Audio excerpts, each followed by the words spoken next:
I would like to discuss the House Bill 4175 first.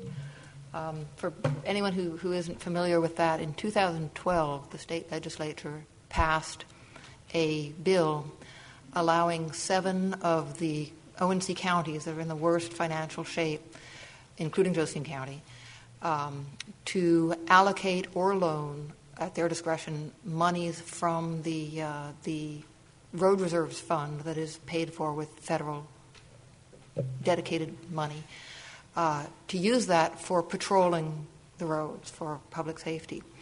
And that bill sunsets in January 2nd of 2016. So this is our last opportunity. If we were to want to use some of those funds for public safety, this is our last chance to do that. Maintaining our roads is very important, and I totally agree with that.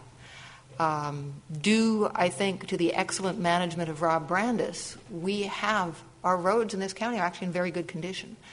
And if you compare the condition of our roads to the condition of our public safety, if our roads were in the same condition as our public safety department, we would have potholes downtown you could drop a truck in.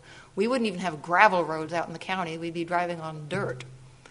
So just to compare the two funds, I think that that this is a one-shot chance that we have to allocate some money. And that money, those dedicated funds will continue coming into the Roads Reserve Fund year after year in perpetuity. So whatever we take out, that will be replenished.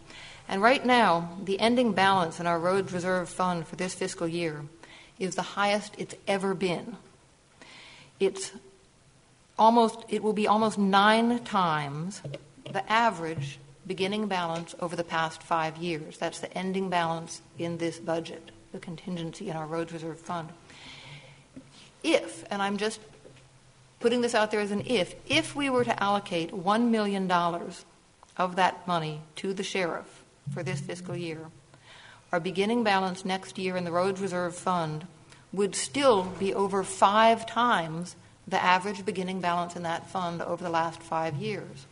It would still be the highest balance beginning balance we have ever had in that fund up until this year. So, it seems to me that given the state of our roads and the state of our public safety, and given the fact that this is our last opportunity, this is a window of opportunity that slams shut in January. And if we take into account the fact, we're always telling the citizens who say, why isn't there money for public safety? It's because all the rest of the money is dedicated funds, and that's true. But the state legislature has specifically authorized us for this limited time to take some of those dedicated funds and use them for public safety. And in the past 2 years, the Budget Committee has opted not to do that. Well, that opportunity is going away, and I just want to say I think that we should use that opportunity before it goes, because outcome-based budgeting requires that we set top-level priorities from a citizen's perspective and priorities. And I think from a citizen's perspective, I think that that public safety is a higher priority than roads. So I would like to move that we take $1 million from the Roads Reserve Fund and allocate that to public safety this year.